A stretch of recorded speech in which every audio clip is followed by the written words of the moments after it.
Hi అండి. నమస్తే. తెలుగు కథలు కథామాలికకు స్వాగతం. పల్లెసీమ పిలిచింది, పిల్లయంకి పలికింది అని ఇంట్లో నుంచి కూని రాగం తీసుకుంటూ వచ్చి పాలేరు తెచ్చిన చెరుకు గడలను చేతిలో సర్దుకొని మండువాలోగిలిలో నుండి లోపలికి వెళ్లబోయిన విద్య అరుగు దగ్గర స్తంభానికి భుజమానించి నిలబడ్డ వ్యక్తిని చూసి తడబడింది. ప్రశాంతంగా ఉన్న ఆ పల్లె వాతావరణానికి చుట్టూరా అరటి తోటలు, తమలపాకు తోటలు అలరారే ఆ పల్లెలోకి అడుగుపెట్టగానే అంతవరకు తనకున్న టెన్షన్లన్నీ రిలీజ్ అయినట్టు ఫీల్ అయ్యాడు ప్రభాస్. దానికి తోడు ఆ ఇంటి వాకిట్లోకి రాగానే వాకిటికి ఇరుపక్కల బొప్పాయి, కొబ్బరి చెట్లు, లోపలికి అడుగు పెట్టగానే అటు కనకాంబరం చెట్ల వరసలు, ఇటు బంతిపూల మొక్కలు స్వాగతం పలికాయి. ఆ వాతావరణానికి ఇంకా మెరుగులు దిద్దుతున్నట్లు పేడ నీళ్లు చల్లిన ఆకుపచ్చని నేల, మధ్యలో ఆ ముగ్గు, చుట్టూ ఎర్రమట్టి, ముగ్గు మధ్యలో ఆవు పేడతో చేసిన గొబ్బెమ్మలు, ఆ గొబ్బెమ్మల పైన పసుపు పచ్చటి గుమ్మడి పూలు, అన్నీ కలిపి అద్భుతమైన రంగుల కలయికగా ఉంది. దాంతో వచ్చిన పని మర్చిపోయి పరిసరాలను ఆస్వాదించటంలో లీనమైపోతున్నంతలో సన్నని పాట వీణుల విందుగా వినిపించింది. ఆ పాటతో పాటు బయటికి వచ్చిన ముద్ద మందారం లాంటి అమ్మాయిని చూసి ఇంకా ముగ్ధుడైపోయాడు. అమెరికాలో ఎండీ చేసి వారం క్రితమే ఇండియాకు వచ్చిన ప్రభాస్కు ఇండియాలో కూడా అమ్మాయిలు మోడర్న్ డ్రెస్సుల్లోనే కనిపించారు. అది చూసి మన భారతీయ సహజత్వం ఏదో లోపించినట్లు ఫీల్ అయ్యాడు. ఇప్పుడు సడన్ గా పాటతో పాటు ఆకుపచ్చని పావడా మీద ఆకుపచ్చని చుక్కల జాకెట్ వేసుకొని పసుపు పచ్చని ఓణీతో ఆ ఇంటి గడప దాటుతున్న అమ్మాయి పసుపు పచ్చని పాదాలు, పసుపు పూసి కుంకుమ బొట్లు పెట్టిన ఇంటి గడపతో పోటీ పడుతూ కనిపించాయి. అతను ఆ తన్మయత్వం నుంచి కోలుకోకముందే జడకుచ్చులు మెడకు పడేంత విసురుగా చెరుకు గడలను లోపలకు తీసుకుని వెళ్లబోయిన విద్య ప్రభాస్ని చూసి తన ఆల్చెప్పల్లాంటి కళ్లను ఇంకా పెద్దవి చేసి బిత్తరపోయి నిలబడిపోయింది. ప్రభాస్ ముందుగా తేరుకున్నాడు. సర్దుకుని నిలబడుతూ, రంగారావు గారు ఉన్నారా అండి అన్నాడు. అతని మాట పూర్తి కాకుండానే బయట వాకిట్లో నుంచి రంగారావు గారు రావడం చూసిన విద్య చప్పును కళ్ళు తిప్పుకుని గిర్రున లోపలికి వెళ్లిపోయింది. విద్య తలలోని కనకాంబరాలు ప్రశాంతంగా నవ్వినట్లు అయ్యింది. చిరునవ్వుతో వచ్చిన వారి వైపు తిరిగి మళ్లీ అదే మాట అడిగాడు ప్రభాస్. ఆ నేనేనయ్యా, మీరెవరు అన్నారు ఆయన. అక్కడే ఉన్న బకెట్లో ఉన్న నీళ్లు చెంబుతో తీసుకుని కాళ్లు కడుక్కుంటూ. నమస్కారం అండి, నేను రామారావు గారి అబ్బాయినండి, నెల్లూరు నుండి వస్తున్నాను. పోయిన వారం నెల్లూరు వచ్చినప్పుడు మీ నాన్నగారు నీ విషయం చెప్పారబ్బాయ్, ఇలారా వచ్చి కాళ్లు కడుక్కో అన్నారు ఆయన అక్కడే ఉన్న పాత కుర్చీలో కూర్చుంటూ. ప్రభాస్ కాళ్లు కడుక్కుని అక్కడే ఉన్న చెక్క కుర్చీలో కూర్చున్నాడు.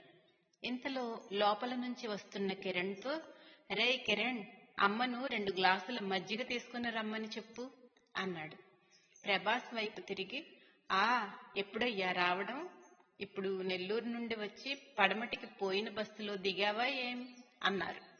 ప్రభాస్ కి తను దిగిన బస్సు ఎటు వెళ్ళిందో తెలియదు, కానీ నెల్లూరు నుండి వచ్చిన బస్సే కనుక అవునండి అన్నాడు.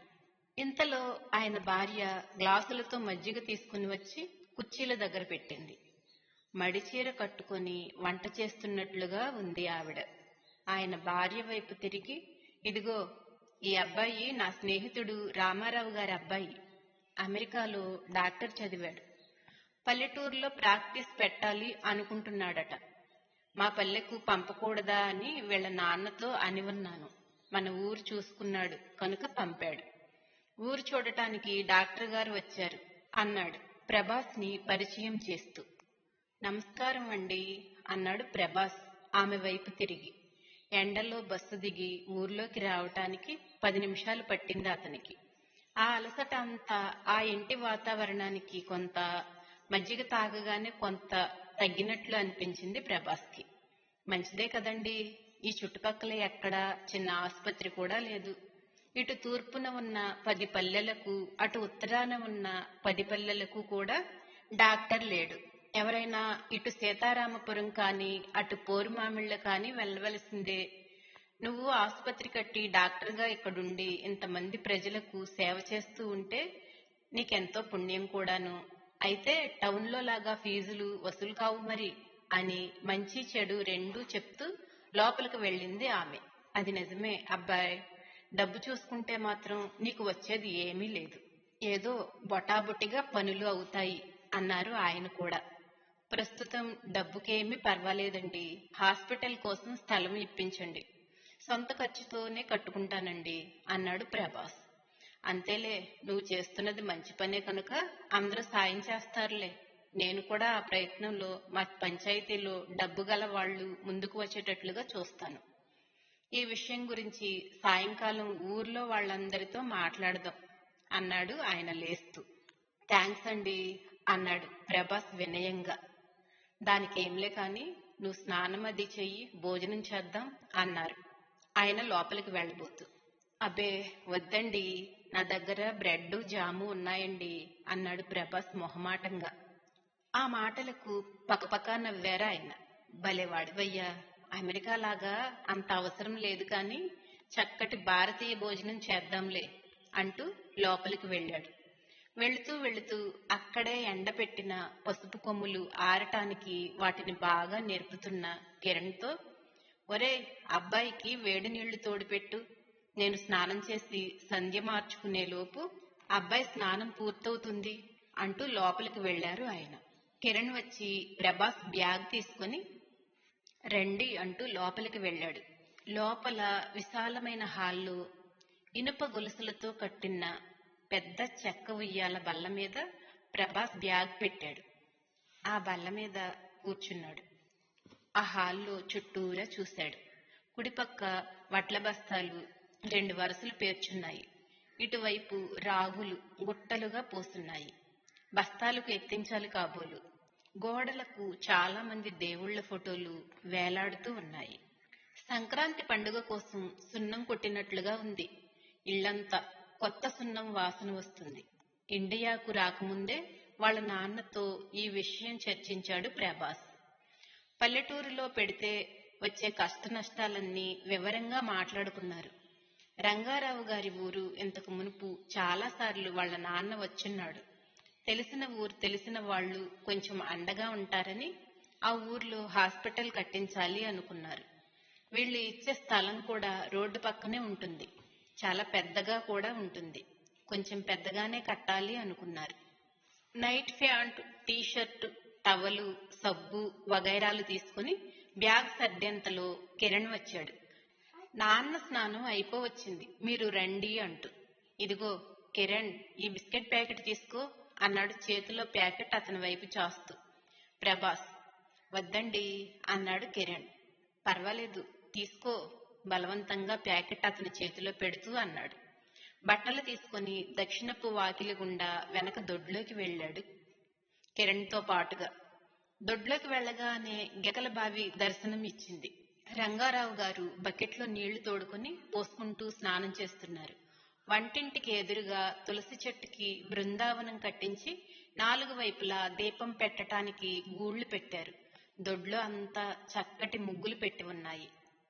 ఆ ముగ్గులు చూడగానే అరగంట క్రితం చూసిన పిల్ల ఎంకి గుర్తొచ్చి చిరునవ్వు అతని పెదాల మీద నిలిచింది. అంతలో రంగారావు గారు స్నానం ముగించి వెళుతూ, రావయ్యా రా అని ప్రభాస్తో అంటూ, కిరణ్ వేడి నీళ్లు బాత్రూంలో పెట్టించావా అని కిరణ్తో అన్నారు. అక్కడే దొండపందిరి కింద తేగలు వలుచుకుని తింటున్న కిరణ్, ఆ పెట్టేశాను నాన్న అన్నాడు. కిరణ్, ఆ తేగలు ఎక్కువ తినకురా, పైత్యం చేస్తాయేమో అంటూ లోపలికి వెళ్లారు ఆయన. అక్కడే బట్టలు పిండి ఆరవేస్తున్న కొండమ్మ, నేనింకా తీసుకురాను పెద్దయ్య గారు అనింది. పశువుల పాకలో పశువులను మేతకు పొలం తీసుకెళ్లినట్లు ఉన్నారు. చిన్న చిన్న దూడలు మాత్రం 2 ఉన్నాయి. పాలేరు వెంకటేష్ పాకను శుభ్రం చేస్తున్నాడు. టీవీలు, వీసీఆర్లు, వాక్మెన్, టేప్ రికార్డర్ల శబ్దం వినపడని, శబ్ద కాలుష్యం లేని పల్లె వాతావరణాన్ని గమనించుకుంటూ స్నానం పూర్తి చేశాడు ప్రభాస్. టవల్ పిండి వేసుకుంటూ ఉంటే వంటింట్లో నుంచి లక్ష్మీ అష్టోత్తరం చదువుతున్న రంగారావు గారి గొంతు స్పష్టంగా వినిపిస్తుంది. చుట్టూ తిరిగి ఇంట్లోకి వచ్చాడు. ఫుల్ హ్యాండ్స్ టీషర్ట్ వేసుకున్నాడు. వంటింట్లో పీటలు వేసి అరిటాకులు వేస్తున్న విద్య 3 విస్తర్లు వేశానమ్మా అనడం వినిపించి వంటింటి వైపు చూశాడు ప్రభాస్. పవిట నడుము చుట్టూ తిప్పి దోపేసి మంచినీళ్ల గ్లాసులు పెడుతుంది. పూజ పూర్తయిన రంగారావు గారు తులసి చెట్టులో నీళ్లు పోసి దొడ్లో నుంచి లోపలికి వస్తూ, ఆ భోజనాలు రెడీనా అమ్మాయి అన్నారు. ఆ అయిపోయింది నాన్న అంది విద్య.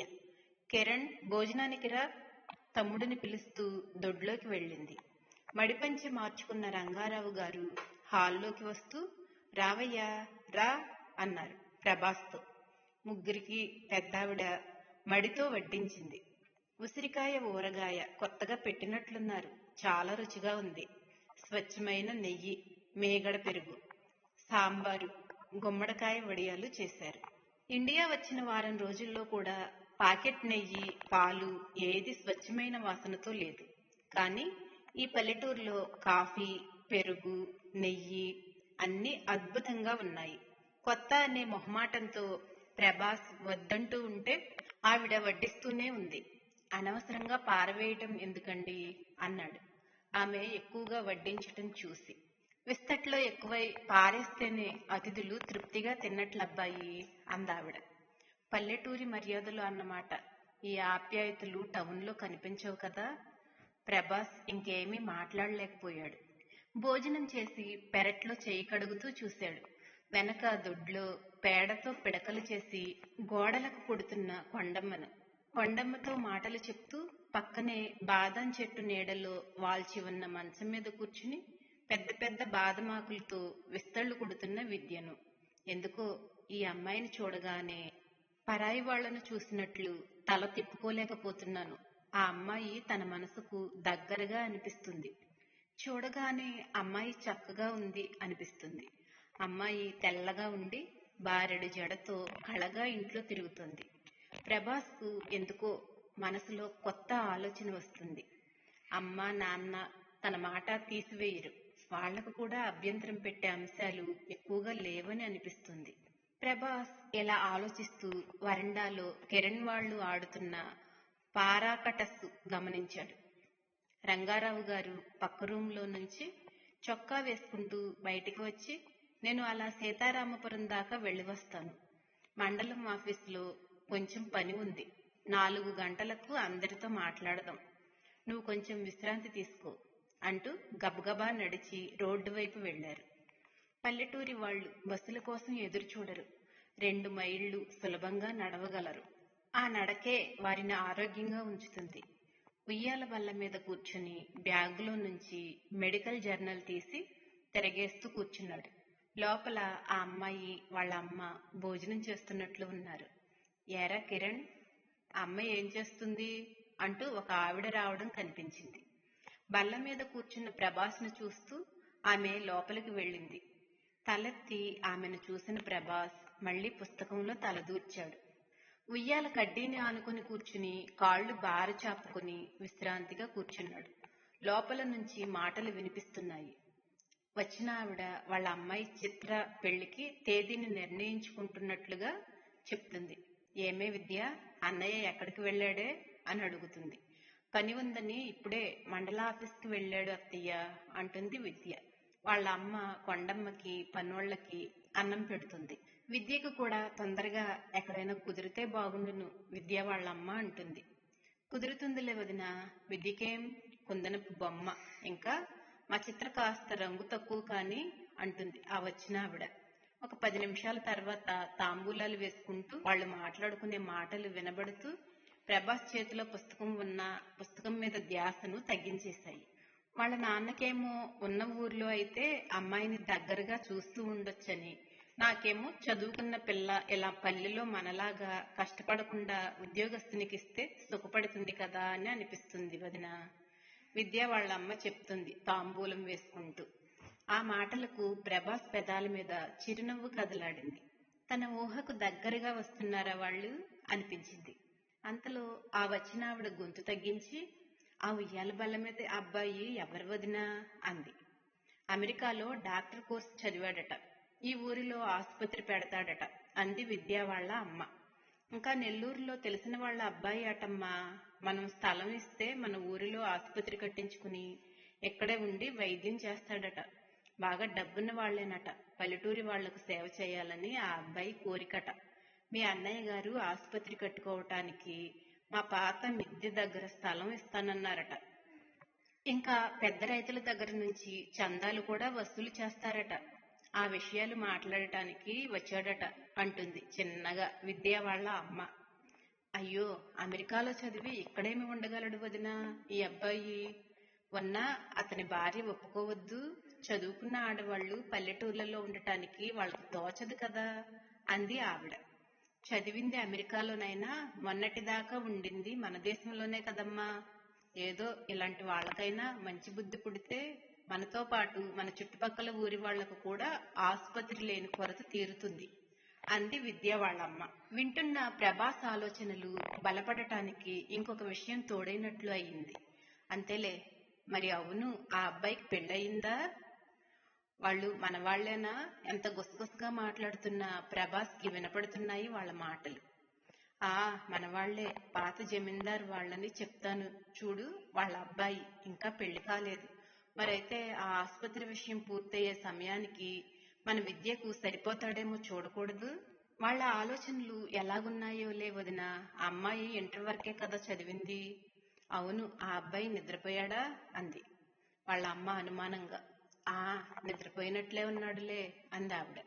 గుండెల మీద పుస్తకం ఉంచుకొని చదువుకుంటున్నట్లుగా పడుకున్న ప్రభాస్ ముఖం ఆవిడకు కనిపించటం లేదు. పుస్తకం అయితే అడ్డం ఉంది, కాని ప్రభాస్ చదవటం లేదు, నిద్రపోవటం లేదు. తన గురించి, అందులో తన పెళ్లి గురించి మాట్లాడుతూ ఉండటం వల్ల ధ్యాస అంతా వారి మాటల మీదే ఉంది. వాళ్ళ మాటలే వింటున్న ప్రభాస్ కి తన ఊహల దగ్గరికే వాళ్ళు వస్తున్నట్లు అనిపిస్తుంది. తను వచ్చిన పనికి ఈ విషయం కూడా తోడవటం భగవంతుని నిర్ణయం ఏమో అనుకున్నాడు. వాళ్ళ అమ్మ మాటల గురించి ఆలోచిస్తున్న ప్రభాస్ కి పిల్ల ఇంకి పిలిచింది అంటున్న ముద్దబంతి పువ్వు లాంటి విద్య మొహం కనిపిస్తుంది. నిజంగా తన మనసులోని మాట ఆ వచ్చినావిడ అన్నట్లుగానే అనిపిస్తుంది. సన్నటి మందహాసం అతని పెదవుల పైన కదలాడింది. చక్కటి విందు భోజనం నెమ్మదిగా కదులుతున్న ఉయ్యాల బల్ల వల్ల నెమ్మదిగా నిద్రలోకి జారుకున్నాడు. పొలాల మీద నుంచి వస్తున్న చల్లటి గాలికి పరవశిస్తూ తన ఎదురుగా మోకాలిపైన గడ్డమానించుకుని కూర్చున్న విద్యను చూస్తూ, ఇన్ని రోజులు పల్లెసీమ మాత్రమే నన్ను పిలిచింది. ఈ ప్రజలకు సేవ చేయాలి అనుకున్నానే కాని ఈ పిల్ల ఎంకి కూడా నన్ను పిలుస్తుందని ఇక్కడికి వస్తేనే కదా తెలిసింది అన్నాడు చిన్నగా విద్య తల మీద నిమురుతూ. అసలు పల్లెకు ఎందుకు రావాలనుకున్నారు అంది విద్య చిరునవ్వు నవ్వుతూ. విద్య చేతిని తన చేతిలోకి తీసుకుని నిమురుతూ, నాకు చిన్నప్పటి నుంచి ప్రశాంతంగా ఉన్న వాతావరణంలో ఉండటం ఇష్టం. తర్వాత కల్మషం లేని అమాయకమైన పల్లె ప్రజలకు సరైన సమయంలో సేవ అందించటానికి నేను పల్లెలో ఉందాం అనుకున్నాను. కల్తీ లేని ఆహారమే కాదు, కల్తీ సరుకులు అద్దని ఈ పుత్తడి బొమ్మ అందం కూడా నాకు దొరకబోతుంది ఇప్పుడు అన్నాడు ప్రభాస్ విద్య బుగ్గల మీద కొనగోట మీటుతూ. మరి నా మీద అమ్మాయి గారి అభిప్రాయం చెప్పలేదు ఇంకా అన్నాడు. మళ్లీ నునుగు సిగ్గుగా అతని భుజం మీద తల ఆనించింది విద్య ఆప్యాయంగా. విద్యను దగ్గరకు తీసుకున్నాడు ప్రభాస్. ఏయ్ ఆగు అన్న మాటలకు చటుక్కున కళ్ళల నుంచి మెలకువ వచ్చింది ప్రభాస్కి. కళ్ళు తెరిచేటప్పటికి ఉయ్యాల బల్ల పక్కగా 2 అడుగుల దూరంలో తన తల వైపున కళ్ళ నీళ్లతో నిలబడి పైమాటలు అంటున్న విద్య కనిపించింది. అతనికి ఏమీ అర్థం కాలేదు. నెమ్మదిగా లేచి కూర్చుని కిందకు చూసేటప్పటికి పరిస్థితి అర్థమైంది. కమ్మని కలల నుంచి బయటికి వచ్చిన ప్రభాస్ కు తన మనసే ఒక చిత్రంలాగా దర్శనమిచ్చినట్లయింది. ఒక చార్ట్ మీద చక్కని దృశ్యం గీయబడి ఉంది. పచ్చటి పొలాలు, పక్కనే గలగల పారే వాగు, దూరంగా కనిపిస్తున్న చిన్న చిన్న కొండలు, అస్తమిస్తున్న సూర్యుడు, పక్కనే మట్టి రోడ్డు మీదుగా వెళుతున్న 2 ఎడ్ల బండి, రోడ్డుకి రెండు పక్కల ఎత్తుగా ఉన్న చింత చెట్లు, గూడు లేని రెండెడ్ల బండిలో ఎదురెదురుగా కూర్చున్న ఒక అందమైన జంట. ఎర్రంచు తెల్లచీర కట్టుకుని మోకాళ్ల మీద చేతులు ఉంచుకుని ఆ చేతుల మీద మొహం ఆనించుకున్న అమ్మాయి. ఆ అమ్మాయికి అభిముఖంగా తెల్లటి బట్టల్లో కూర్చుని ఎడంచెయ్యి ఆ అమ్మాయి చేతుల మీదుగాను, కుడి చెయ్యి ఆ అమ్మాయి తల వెనగ్గాను పోనించి స్వీట్ నథింగ్స్ చెప్తున్న అబ్బాయి. ఎంత చక్కటి దృశ్యం అంటే ఆ చిత్రం గీసిన మనసు కూడా ఆ చిత్రంలో తన మనసును చెప్తున్నట్లే కదా.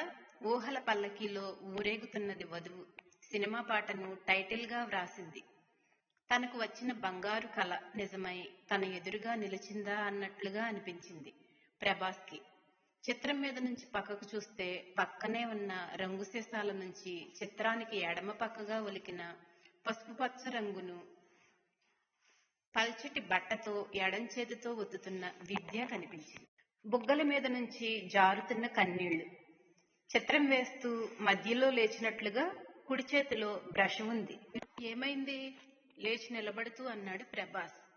ఒకసారి అతని వైపు చూసి పెదాలు బెగపట్టి ఏడుపు రాకుండా ఆపుకుంటూ మళ్లీ తల వంచుకుంది. వాకిట్లో బెక్కమొహం వేసుకుని నిలబడ్డ కిరణ్ కనిపించాడు. వాడి కాళ్లకు కూడా పసుపు రంగు అంటుకొని ఉంది. కిరణ్ పరిగెడుతూ వచ్చి రంగు సీసాను తన్నడంతో సీసాలోని రంగు చార్ట్ మీద ఒలికిపోయిందన్న విషయం ప్రభాస్ కి అర్థమైంది. అయినా ఇంత చక్కగా బొమ్మ గీయగలిగిందంటే చిన్నప్పటి నుండి అలవాటు ఉందన్నమాట. ఆ ఊహకే చాలా సంతోషం అనిపించింది ప్రభాస్ కి. అభిరుచులు కలుస్తున్నాయి. తన ఊహలో నుంచి బయటపడేటప్పటికి చార్ట్ మీద రంగు ఒలికిన మేరకు కట్ చేస్తే బాగుంటుంది అన్నట్లు కత్తెర అందుకుని కట్ చేయబోయింది విద్య. ఆ వద్దు అంటూ ఎడమ చేతితో ఆ అమ్మాయి చెయ్యిని ఆపేశాడు. ప్రశ్నార్థకంగా చూసింది ఆ అమ్మాయి. ఒక నిమిషం ఉండండి అంటూ చకచక ఆకుపచ్చ రంగు కలిపాడు. రంగు వలికిన ఆ పసుపు పచ్చ భాగం కింద ఆకుపచ్చని కాండం వచ్చేటట్లు చేశాడు. ఎరుపు రంగు కలిపి పసుపు పచ్చని భాగం మీద గుండ్రంగా చుక్కలు పెడుతూ ఒలికిన రంగును బంతిపూలుగా మార్చేశాడు. అతను చేసే పనిని పక్కనే కూర్చొని నిశ్చితంగా చూస్తుంది విద్య. తల వంచి నెమ్మదిగా పని పూర్తి చేసిన తర్వాత తల ఎత్తి ఆ అమ్మాయి వైపు చూశాడు. ఎలా ఉంది అన్నట్లుగా ప్రభాస్ తిరగగానే విద్య కూడా అతని వైపు తిరిగింది. థ్యాంక్స్ అండి అంది నెమ్మదిగా తల వంచుకుని. నెమ్మదిగా చిత్రాన్ని చేతుల్లోకి తీసుకుంది. తృప్తిగా చూస్తూ ఉండిపోయింది. ప్రెజెంటెడ్ బై విద్య అని ఒకవైపు, టు చిత్ర అని ఒకవైపు ఉంది. అంటే ఆ బొమ్మ చిత్రకు ప్రజెంట్ చేయటానికి వేసిందన్నమాట. ఆ బొమ్మను తనకు వచ్చిన కళను కలిపి చూసుకుంటున్నాడు ప్రభాస్. ఎదురుగా చార్ట్ పట్టుకుని కూర్చున్న విద్య వైపే చూస్తూ. తను దాదాపు 2 గంటలు నిద్రపోయాడు. ఈ బొమ్మ వేయటానికి కనీసం గంట పైనే పట్టుంటుంది. తను బల్ల మీద కలగంటూ ఉంటే బల్ల పక్కన విద్య బొమ్మ వేసిందన్నమాట. ఒకే చిత్రం ఇద్దరి మనసుల్లో ఒకే టైంలో రావటం చిత్రంగా అనిపిస్తుంది. ఏమిటి కోఇన్సిడెంట్లా ఇలా ఇద్దరికి ఒకే విధమైన స్పందించే మనసు ఉంది అనుకుంటూ ఉంటేనే మనసు పులకరిస్తున్నట్టుగా ఉంది. ఇలా అభిప్రాయాలు కలిసిన కాపురం మధురంగా ఉంటుంది. తను హాస్పిటల్ మాత్రమే ఇక్కడ కట్టాలనుకున్నాడు. కానీ జీవితంలో కూడా ఇక్కడే స్థిరపడటం జరుగుతుందా అనిపిస్తుంది. ఆ అమ్మాయిని తదేకంగా చూస్తూ ఊహల్లో ఉన్న ప్రభాస్ విద్య అన్నాడు నెమ్మదిగా. చుట్టూరా మధ్యాహ్నం నిశ్శబ్దం. ఎక్కడా పెద్దగా శబ్దాలు వినిపించటం లేదు. అందరూ భోజనాలు చేసిన తర్వాత విశ్రాంతి తీసుకుంటున్నట్లుగా ఉన్నారు. తామిద్దరూ మాత్రమే ఈ లోకంలో ఉన్నట్లుగా ప్రభాస్ కి అనిపిస్తుంది. ఆ పిలుపుకి బిత్తరపోయినట్లుగా తలెత్తింది విద్య. ప్రశ్నార్థకంగా ఉన్న ఆ అమ్మాయి మొహం చూడగానే తన పిలుపులోని తేడాను గమనించుకున్నాడు. ఎందుకో తన మనసుకి దగ్గరగా అనిపిస్తోంది ఆ అమ్మాయి. అందుకే వెంటనే హలో అన్నాడు. నా పేరు ప్రభాస్, ఎండి చేశాను. మిగతా వివరాలు పూర్తిగా మీ నాన్నగారికి తెలుసు. మా నాన్నగారి స్నేహితులు కనుక అన్నాడు. మళ్ళీ ఇవన్నీ నాకెందుకు చెప్తున్నారు అన్నట్లు పెదవి విప్పి మాట్లాడబోయి ఆగిపోయింది. మీ పేరు విద్య, ఇంటర్ చదివారు, అంతవరకే నాకు తెలుసు అని ఆగాడు. మిగతా వివరాలు చెప్పమనలేదు. కానీ ఏమైనా చెప్తుందేమో అని అతను ఎదురు చూశాడు. కాని ఒక్క క్షణం అటు ఇటు చూసింది విద్య. మళ్ళీ అతని వైపు చూడబోయి నెమ్మదిగా తల వంచుకుంది. మధ్యాహ్నం చిత్ర వాళ్ళ అమ్మ ఆ అబ్బాయి మన విద్యకు సరిపోతాడా అని అన్నప్పుడు ఉదయాన్నే అతను తన చెరుకు గడలను తెస్తూ పాట పాడుకోవటం వింటూ నిలబడి ఉండటం గుర్తొచ్చింది. ఎందుకో మనసులో జల్లుమన్నట్లు అనిపించింది. ఆ తర్వాత చిత్రకు మ్యారేజ్ ప్రెజెంటేషన్ ఇవ్వటానికి హాల్లో అయితే చిత్రం గీయటానికి బాగా ఉంటుందని అక్కడ కూర్చొని బొమ్మ వేస్తూ ఉండిపోయింది. పక్కనే కళ్ళ మీద నిద్రపోతున్న అతన్ని 1-2 సార్లు గమనిస్తూ అలాగే ఆగిపోవటం, మళ్లీ స్పృహలోకి వస్తూ బొమ్మ వేయటం చేసింది. ఇప్పుడు తన గురించి వివరాలు తెలుసుకోవాలి అనుకుంటున్నాడు. ఎందుకు తలదించుకుని ఉండిపోయింది. 1 నిమిషం సేపు ఇద్దరు మౌనంగా ఉండిపోయారు.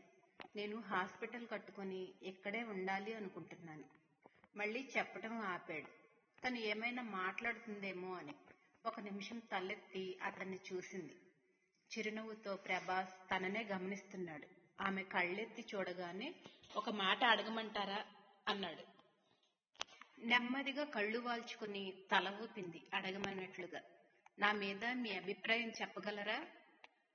విద్య తల ఇంకా వంచుకునేసింది. విద్య చేతుల్లో ఆమె వేసిన చిత్రం వారి మధ్య దూరాన్ని తగ్గిస్తున్నట్లుగా ఉంది. తాను ఏం చెప్పాలి, ఏం చెప్పగలదు అనుకుంటుంది విద్య. సడన్ గా అడిగి ఇబ్బంది పెడుతున్నానా అని ప్రభాస్ అనుకుంటున్నాడు. తల్లిదండ్రులను కాదని ఆడపిల్లలు ఏం చెప్పగలరు అని కూడా అనిపించింది. తను ఇంతకంటే ఎంతో అందంగా ఉన్న అమ్మాయిలను, చదువుకున్న అమ్మాయిలను చూశాడు. అయినా ఎందుకో ఈ అమ్మాయి తన సొంతం అనిపిస్తుంది. అందుకే నేను సాయంత్రం వరకు ఉంటాను. మీ అభిప్రాయం చెప్తే మీ నాన్నగారితో మాట్లాడతాను అన్నాడు మృదువుగా. దేనికి మాట్లాడతాడు? విద్యకు అరచేతిలో చెమట పట్టినట్లు చాలా చల్లగా అయిపోయింది. ఇంట్లో ఎవ్వరూ లేకపోవటంతో భయంగా కూడా అనిపిస్తోంది. ప్రభాస్ కి విద్య భయపడుతుందని అనిపించింది. తల మీద చెయ్యి వేసి భయపడకుండా చెప్పు అన్నాడు. బెదిరే కళ్లతో తలెత్తింది. ఏం చెప్పాలి? ఎవరితను? వెంటనే అతని చేతిని తోసేసి తను వేసిన చిత్రం తీసుకోకుండానే లోపలికి పరిగెత్తింది. 1 క్షణం విద్య వెళ్లిన వైపు చూసిన ప్రభాస్ పెదవులు చిరునవ్వుతో విచ్చుకున్నాయి. తర్వాత 1 గంటకు రంగారావు గారు వచ్చారు. మండువాలోగిల్లో సాయంత్రం ఊరి పెద్దలు వచ్చి చేరారు. మంచాల మీద దుప్పట్లు పరిచారు అందరూ కూర్చోవటానికి. ప్రభాస్ ని అందరికీ పరిచయం చేశారు రంగారావు గారు. ప్రభాస్ తండ్రి రంగారావు స్నేహితునిగానే కాకుండా ఇప్పటి మండల కేంద్రంలో ఒకప్పుడు ప్రభాస్ ముత్తాత గారు జమీందారు కనుక గ్రామంలో అందరికీ వారి కుటుంబం గురించి తెలుసు. ప్రభాస్ తండ్రి అప్పుడప్పుడు వస్తూ ఉండటం వల్ల అందరూ చూస్తున్నారు. ఊరి పెద్దలతో కలిసి రంగారావు గారు ఆసుపత్రికి ఇచ్చే స్థలం చూసి వచ్చారు. అందరూ ఇంటి దగ్గర కూర్చున్న తర్వాత బిల్డింగ్ ప్లాన్ కోసం ఇంజనీర్స్ వచ్చారు. మీరు లేబర్ ని ఏర్పాటు చేయవలసి ఉంటుంది అన్నాడు రంగారావు గారితో. ఒకసారి నాన్నగారు కూడా వస్తారు, నేను కూడా అప్పుడప్పుడు వస్తాను అంటూ అందరికీ కిరణ్ సాయంతో కాఫీలు ఇస్తూ తనకు ఇవ్వటానికి కప్పును తన వైపు చాచిన విద్య వైపు చూశాడు. ఆ మాటలు తనకు చెప్తున్నాడా అన్నట్లు విద్య తలెత్తి ప్రభాస్ ని చూసింది. ప్రభాస్ కళ్ళు విద్య మొహాన్ని చూస్తున్నాయి. విద్య మొహంలో నునుసిగ్గు దోబూచులాడుతుంది.